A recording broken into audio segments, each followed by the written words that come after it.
perhaps you know very well. So the technology angle, we have to improve in the institutions. Then only these all the points are possible.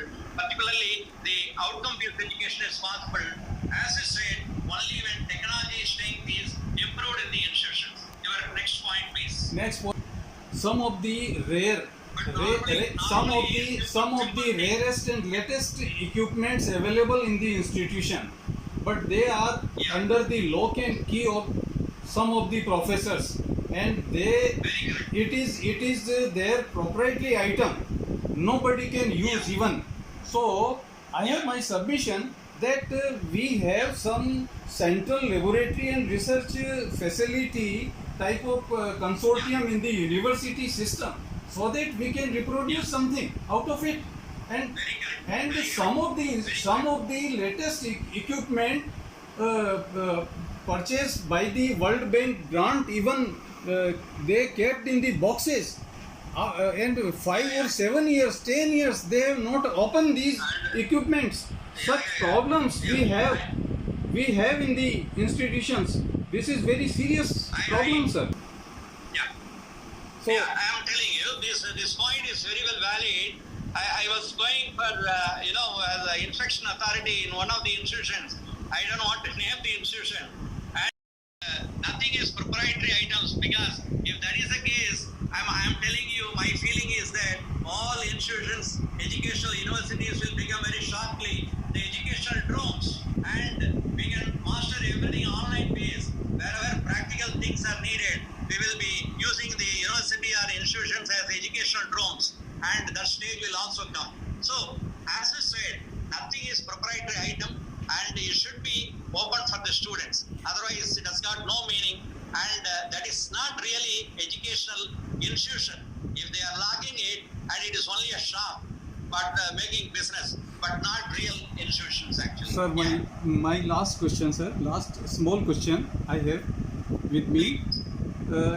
The classrooms where students and teachers, they used to interact. Classroom should be comfortable places where student they automatically enter in the classroom and feel comfortable. But in majority of the institution, we don't find good classrooms. And in the classroom, we must have online recording system. What the teacher is going to teach the students, we are making a triangle between student, subject, and teacher. There is a triangle, and we are sharing the emotions of the subject, and in-depth sharing. We are discussing in the class. We are sharing in the class. So classrooms should be priority in the institutions. That is lacking. Every faculty might be having chamber. My answer I am telling you, Sir. Shall I tell you the answer? Actually, your point is well correct actually.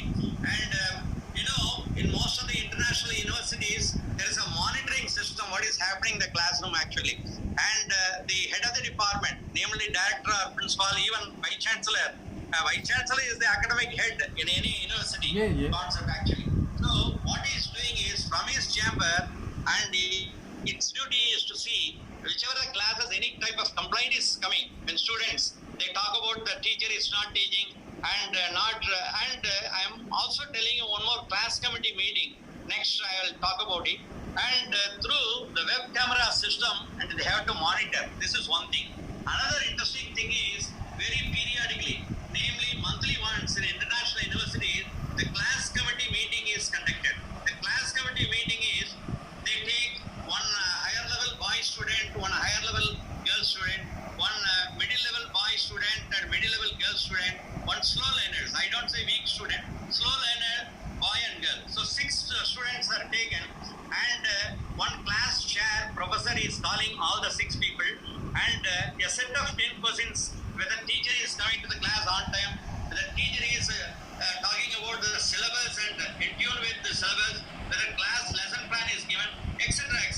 Whether teacher is accepting interaction in the classroom, whether teacher says that no, to keep quiet like that. So any other point, everything is recorded actually, recording system. What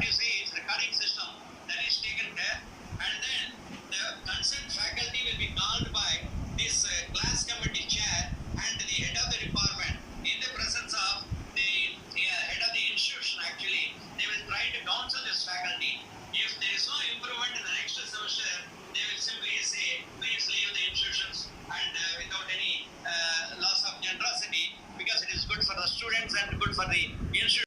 Sir, that kind of inventory system just to develop the staff member, and we must have, every university must have own facility so that monthly or quarterly they can be exposed with the latest technology and what kind of output they are having in the department or their own, that kind of arrangement. What is your reply, sir? Actually, if you look at my fifth slide or so, today most of the work is online and mostly outdated people because they are not really familiar with the online work, etc. And people need not have a depth of knowledge in artificial intelligence or cloud computing, etc. Yes. But at least they should know where to apply what. Say given a particular problem, when we are going to the doctor and for fever, that fellow is giving some cough syrup, then it is useless actually. That means he is not a good doctor. And for cough syrup and for cough, and you should not give a fever medicine like that. So one-to-one matching is needed actually. So the teacher should, because I told you I got PhD in 1994. Till today, because in 1970s, 80, we were teaching COBOL, Pascal, etc. Those languages. Those languages are outdated today in CSC and IT market.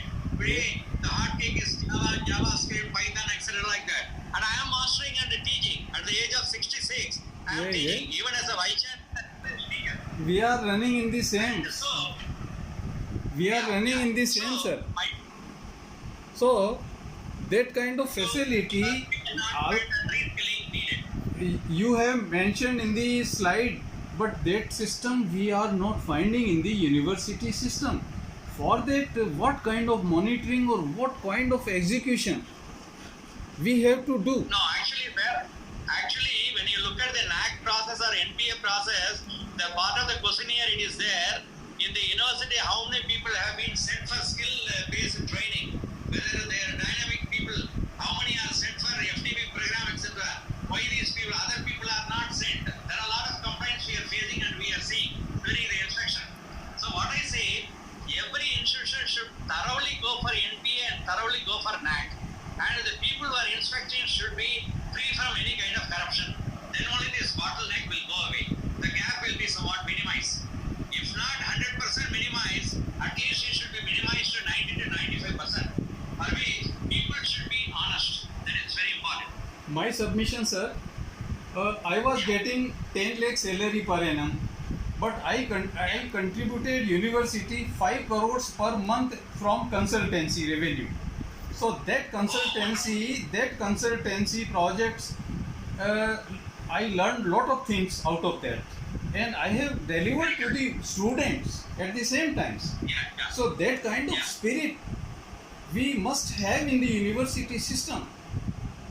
So Actually, whatever you are telling is somewhat happening in IITs type of thing. But in private sectors, what is happening? The owner is always a businessman. That point is there. Owner is always a businessman. That is a very big bottleneck. But they have to do in the interest of the students and in the interest of the society. Because some universities established, it is not just a hotel or shop actually. It is for the public actually. Maybe he has a generosity to establish educational institutions in the name of his forefather. But when he is not really doing it, he is really committing a great sin. That is what I feel, sir. I think your point is well valid. Excellent. Thank you so much, sir. Thank you so much, sir. I am delighted, very much delighted to meet you, sir. I am interact you. Thank you, sir. We'll be in touch, sir. Thank you. Dr. Govind Singh, yeah. Yes. I am retired professor. I was became professor in 2003. Wonderful. Okay, sir. Thank you, sir. Thank you so much, sir. Thank you so much. Thank you, bro. Yeah. Thank you, sir.